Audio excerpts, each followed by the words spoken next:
Welcome everyone to Sandro Goes Off, the only show on YouTube that has to re-record this again because the power just went out when I was almost done recording it. Don't even worry about that. Don't even worry about that. Today, we are going to talk about my personal favorite films of 2021. 10 of them, if you will. A top 10 list. And before you ask, no, Licorice Pizza was not in this list because I didn't watch it. You're also probably asking yourself, what the hell is Licorice Pizza? Look it up. It looks like a very good movie. Bradley Cooper's in it. These two unknown teenagers are in it. They'll probably be megastars 20 years from now. Who knows? Anyways, before we get started, I would like to ask you all to hit that like button, leave a comment, subscribe, hit the bell notification, share it with your friends, share it with your enemies. And with that said, let's just get started, shall we? Again, because like I said, this is my second time doing this. But anyways. Number 10, we have Belle, an anime film that's actually the first of two on this list. Directed by Mamoru Hosoda, which by the way, I'm gonna probably butcher a few names reading these director names or actors names, so bear with me, alright? But he also directed such excellent anime films such as The Girl That Leapt Through Time, Wolf Children, and Mirai. Belle is a film about a girl named Suzu who becomes a massive hit on an online platform called You, but becomes intrigued by some type of beast that the cyber police for some reason are trying to dox because, you know, he's causing a ruckus and he's weird looking because people online are cruel. Now I know what you're thinking. The film is called Belle. There is a beast. No, this isn't a ripoff of Beauty and the Beast, because this beast has a castle located in the internet, and he has little digital avatars that are his friends, and he has a ballroom and a library. Okay, you know what? It kind of is Beauty and the Beast, but it's in a virtual world with gorgeous animation, and the music soundtrack is slaps. You know, it's probably more slapperific than Dune, you know, Beauty and Beast's fucking songs. And slapperific is not a word, but I'm coining that for this year, 2021. Slapperific. Trademark that shit. It's all mine. But as the time of this recording, it's getting a wide release in America soon, so go seek it out if you like anime and Beauty and the Beast. Number 9 is Dune, directed by Denis Villeneuve. I can't say his name, but you know, he also made that very depressing movie Arrival and the Blade Runner 2049 with Ryan Gosling and Harrison Ford, both very excellent films. He knows his sci-fi shit, and Dune is practically the godfather of all sci-fi shit. If you've seen something sci-fi on TV or anywhere, chances are there's a Dune reference. And Dune follows the quest of Paul Atreides of the House Atreides as his family is betrayed by another faction that puts everyone in an all-out war on the sand planet Arrakis. Truth be told, upon watching this film, I kept thinking to myself, what the fuck is this? What is spice? Why is the family such hot shit? Why was Zendaya in this film for roughly 10 minutes when the film's over 2 hours long? These questions are answered for the most part. Dennis is currently in pre-production for part 2, where there will most likely be more sandworms, more weird body bubble shields, and hopefully the singer Sting in a Speedo, as the ultimate callback to the Dune film from the 1980s. That probably won't happen, but I can dream. At number 8 is No Sudden Move, directed by Steven Soderbergh, director of Logan Lucky and the Magic Mike trilogy. And no, that wasn't a mistake or a typo. He is currently in pre-production for a third Magic Mike film. And I for one am pumped. You soy boy cuck shads who haven't seen it are nothing but beta cucks, cause those films are excellent dramas. Don't at me, but if you do want to at me in the comments so I could call you a beta cuck in the comments as well. Anyways, No Sudden Moves had an ensemble cast of Don Cheadle, Benicio del Toro, David Harbour, John Hamm, Brendan fucking Fraser, and many more, in a crime noir drama set in Detroit 1950s about a cover-up that would ruin a certain industry. Twists, turns, murder, betrayal, it's all here. And I feel this film is probably the most criminally underrated film in 2021. You could go watch it right now on HBO Max and tell them that Sandro sent you. I mean, you don't have to, but you know, it'd be cool if you did. Number 7 is Inside by Bo Burnham. Now, when I first watched this film, I'll admit I found this very off-putting. But then months later, after growing up a little bit myself, I went back and I watched it, and I was able to appreciate the brilliance of it. Recorded during lockdown by Bo, he did everything. He wrote it, he directed it, he produced it. He did all this in his home by himself for a whole year, supposedly. We don't know if this is like dead-ass serious, but it sure as hell looks dead-ass serious because, oh boy, man. This film gives the viewers like a look into one man's descent into madness of living by himself, and like his mental health deteriorates. I mean, it's supposed to be funny. It's a comedy. He's a comedian, but it's also technically a musical because that's his shtick. He likes to incorporate music and songs into his comedy routines. And issues range from, you know, obviously a lockdown and other stuff that's going on. I'm not going to say it, but you know, also social issues, and you know, Jeff Bezos for some reason, like being a white girl on Instagram. All the topics you could think of, they're somehow in this weird ass depressing comedy musical. And give it a watch next time, you know, you're in lockdown, because you know, let's be real, it could probably happen again. I hate everything. Woo! The Green Knight is at number 6, directed by David Lowery and based on the epic poem Sir Gawain and the Green Light. Light? Knight. The Green Knight. I don't know why the hell I said light, but whatever, I'm leaving it at it. The plot revolves around a good old epic quest of Sir Gawain, played by Dev Patel, who used to be Zuko in the last Airbender movie. Remember that? I know you remember that. Well, yeah, it's a fun fact. He stopped doing blockbusters because of that, and I'm glad he did because he's excellent in this film. Anyways, Dev Patel travels across the land, searching far and wide for a Green Knight to understand while finding the power that's inside. I don't know where that thought came from, but I'm gonna leave that in. Alright, great. This film is kind of a big mindfuck, I'm not gonna lie, and I wish I was high when I first watched it due to the visuals alone. But I don't smoke pot anymore because my wife won't allow me to do it. Just wait and see, manners. You'll see that, you know, it's not that bad. And, the times are actually...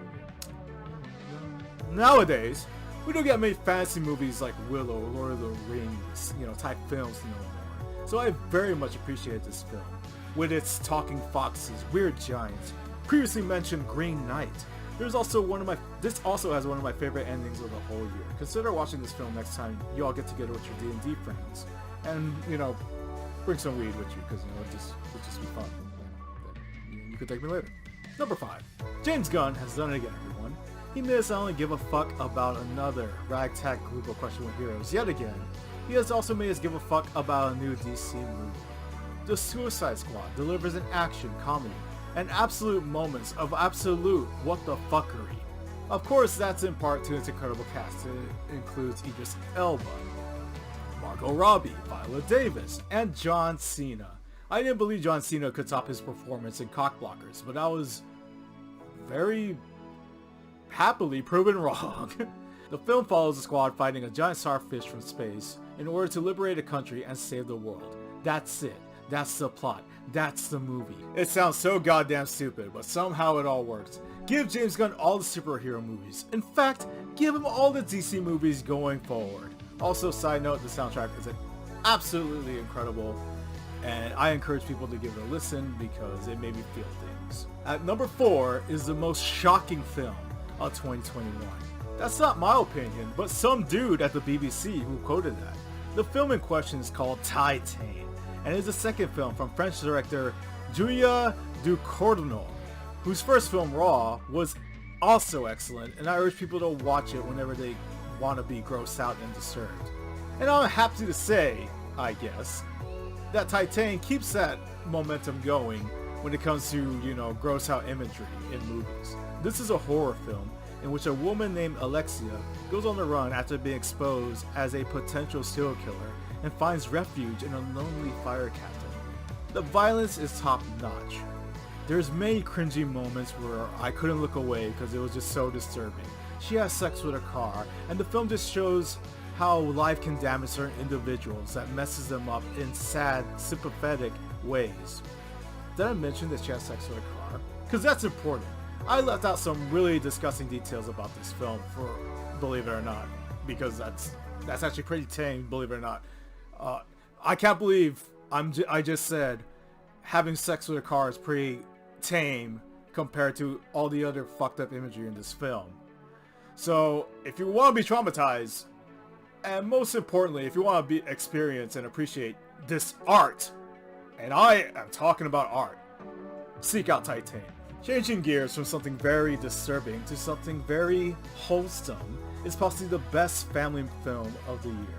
At number 3, we have The Mitchells vs. the Machines. Sony Animation Pictures have been on a roll since Into the Spider-Verse, as their animation style is just genuinely different compared to all the other animation style out there today. The film is pretty straightforward. A family goes on a cross-country trek to drop off the eldest child, Katie, as she is about to start her college life. When suddenly, it becomes all Terminator shit right in their faces, as a rogue AI causes a Skynet scenario, which causes this dysfunctional family to rise up against the machines. This movie is absolutely hilarious. If you watch this film with someone, and they don't laugh at all during this film, they may not be human. They may also be a demon. Get the hell out of there, for fuck's sakes. The craziest thing about this film, though, is that it was released not in theaters but on Netflix, which you can go watch tonight if you want to feel happy and have an excuse to call your family to tell them that you love them. The second craziest thing about this film is that Danny McBride plays a dad that cares about his family, which is a far cry from his days on Eastbound and Down. And I'm all for it, man. Give me more wholesome Danny McBride in 2022 and beyond. We're now down to the wire. You could probably guess at this point what my favorite film of the year is. But for the lulz, let me tell you about my second favorite film of the year, and that being another anime film by the name of Evangelion 3.0 plus 1.0 Thrice Upon a Time. This film takes the silver medal for my top 10 films of the year, but also a gold medal for having a long-ass unnecessary title. Created by Hideaki Anno, Evangelion is... You know what? I can't even fucking explain it. No one knows what the fuck these movies and anime series are really about. If you want to know, just look up a 3-hour long video on YouTube explaining the whole goddamn thing, because I assure you there are many. Instead, let me just say that I did not expect this film to be good at all. It was given the impossible task of wrapping up a 25-year plus complicated anime story, and it somehow knocked it out of the fucking park. It was a satisfying conclusion that I didn't know I needed or wanted. I was completely moved as it was a proper send-off to one of the greatest anime series of all time. Again, this is all my opinion, but you know, a lot of people feel that way too. And you know, if you don't know what I'm talking about, that's fine. But if you want to really like understand where I'm coming from, I hate to say it, you would probably have to watch a 25 episode anime series and 6 movies to even fathom to where I'm getting at. Precious time you could be using to read a Dune book or learning to play a saxophone. But it's an experience that I'm glad I was able to live through. And if I could do it all over again, I probably wouldn't.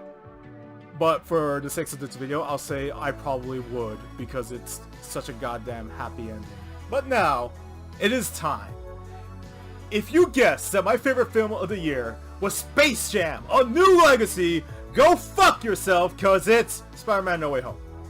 Because of fucking course it is. As of the time of this recording, it has made over $1 billion and is the most profitable Sony film of all time. With good reason, of course. As with every film mentioned on this list, I was pretty vague about spoilers, but man oh man, this film felt like 20 years in the making. John Watts, Kevin Feige, Amy Pascal, Tom Holland, and everyone involved have made the ultimate love letter to not only Spider-Man fans, but comic book fans in general. Martin Scorsese once said that superhero films aren't art, but even I'm pretty sure that this film can change his mind. These films aren't meant to be taken seriously, but when they are, they can be as influential decades from now in the veins of Wizard of Oz and Star Wars. This film made me laugh, it made me cry, gave me goosebumps, and kept me awake at night thinking about where the story of Peter Parker will go next.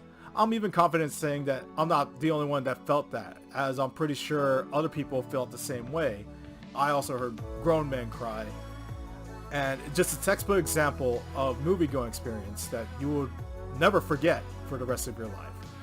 For that, Spider-Man No Way Home is my #1 film of the year. I'm pretty sure it's the same for many others as well.